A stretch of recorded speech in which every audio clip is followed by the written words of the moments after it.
이스라엘 자손이 애굽 땅에서 나온 지 480년이요 솔로몬이 이스라엘 왕이 된 지 4년 15월 곧 둘째 달에 솔로몬이 여호와를 위하여 성전 건축하기를 시작하였더라.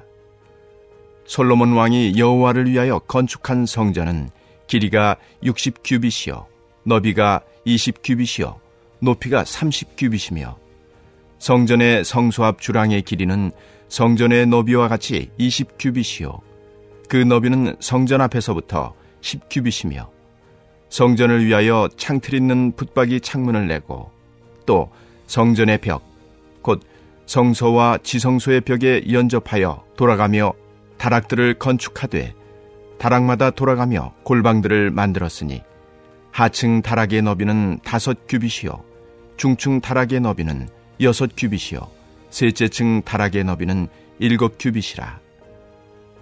성전의 벽 바깥으로 돌아가며 턱을 내어 골방 들보들로 성전의 벽에 박히지 아니하게 하였으며 이 성전은 건축할 때에 돌을 그 뜨는 곳에서 다듬고 가져다가 건축하였으므로 건축하는 동안에 성전 속에서는 방망이나 도끼나 모든 철 연장 소리가 들리지 아니하였으며 중층 골방의 문은 성전 오른쪽에 있는데 나사 모양 층계로 말미암아 하층에서 중층에 오르고 중층에서 셋째 층에 오르게 하였더라. 성전의 건축을 마치니라. 그 성전은 백향목 석가래와 널판으로 덮었고 또 온 성전으로 돌아가며 높이가 5규빗 되는 다락방을 건축하되 백향목 들보로 성전에 연접하게 하였더라. 여호와의 말씀이 솔로몬에게 임하여 이르시되 내가 지금 이 성전을 건축하니 내가 만일 내 법도를 따르며 내 율례를 행하며 내 모든 계명을 지켜 그대로 행하면 내가 내 아버지 다윗에게 한 말을 내게 확실히 이룰 것이요 내가 또한 이스라엘 자손 가운데에 거하며 내 백성 이스라엘을 버리지 아니하리라 하셨더라. 샬롬, 오늘도 하나님께서 주시는 은혜와 평강이 말씀으로 하루를 여는 우리 가운데 충만하시기를 소망합니다. 하나님은 단지 솔로몬 한 사람이 가진 권력과 힘이 아니라 오래전부터 다윗이 준비한 유산과 두로왕 히람의 협력, 그리고 이방인 기술자들과 일꾼들, 마지막으로 백성들의 동역으로 하나님을 위한 성전을 건축하도록 허락하셨습니다. 이를 통하여서 우리는 하나님의 교회가 어떻게 세워져야 하는지 알 수 있습니다. 하나님의 성전은 사람이 원한다고 해서 마음대로 지을 수 있는 것이 아닙니다. 오랜 시간의 준비 끝에 하나님의 때에 성전 건축이 시작되었습니다. 이는 성전을 짓는 것이 단순히 건물을 짓는다는 의미가 아니라 하나님의 뜻을 바라고 그 뜻에 순종한다는 의미를 담고 있음을 나타냅니다.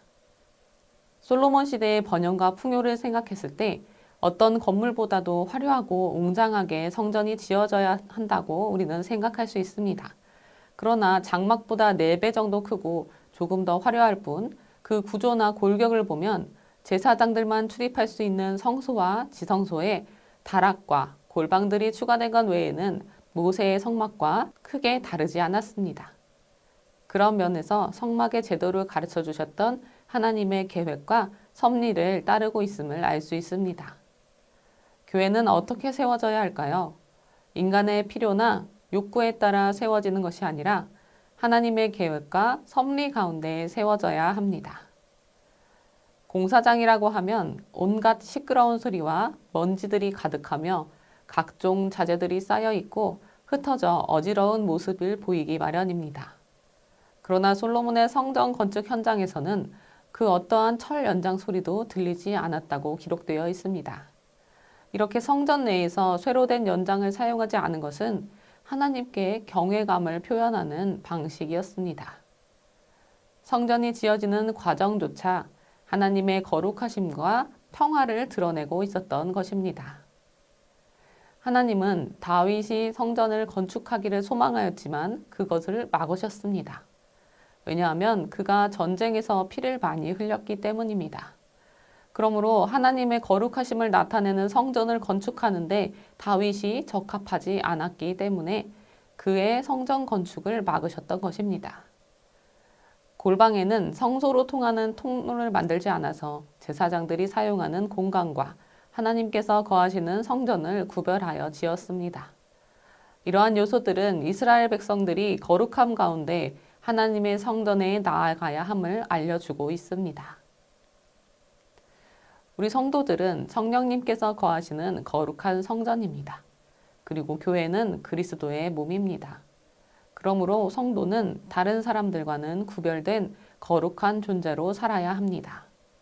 이러한 성도들이 모인 교회 공동체 또한 세상 속에서 빛과 소금의 역할을 감당하는 거룩한 공동체로 드러나야 합니다. 11절을 보시면 성전의 외부 공사가 마무리되고 내부 공사로 들어가기 전에 하나님께서 솔로몬에게 계시를 주십니다.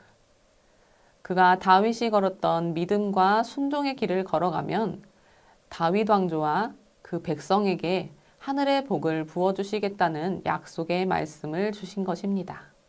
성전 건축에 온 마음과 정성을 쏟고 있는 이 상황에서 갑자기 말씀을 주신 이유는 무엇일까요?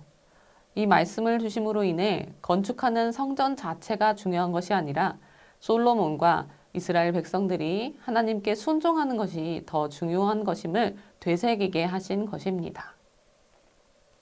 하나님은 웅장하고 화려한 신전을 원하시는 것이 아닙니다. 하나님은 화려한 외양보다 소박해도 정결한 마음의 중심을 바라시는 분입니다. 1,000마리 순양의 제사보다 순종을 바라시는 분이십니다. 우리가 하나님의 백성으로서 하나님의 경외하고 제사보다는 말씀에 순종하기를 바라시는 분입니다. 초막에 있으나 궁궐에 있으나 같은 마음으로 하나님을 바라보기 원하시는 분이십니다. 전주 안디옥 교회 건축이 진행되는 이 시점에서 하나님께서 우리에게 열왕기상의 말씀을 통하여서 솔로몬의 건축 이야기를 들려주시는 이유가 무엇일까요? 다시 한번 생각해보는 오늘 하루 되시기를 소망합니다. 우리의 생각과 목적을 내려놓고 하나님의 계획과 하나님의 섭리 가운데 세워지는 우리 교회가 되기를 소망합니다. 또한 삶의 모든 과정 가운데서 하나님의 거룩함을 드러내는 성전으로서 거룩한 성전으로서 우리의 성도들의 한 사람 한 사람의 모습이 되기를 소망합니다. 또한 믿음과 순종으로 하나님의 임재를 경험하는 우리 교회가 되기를 소망합니다. 함께 기도하시겠습니다.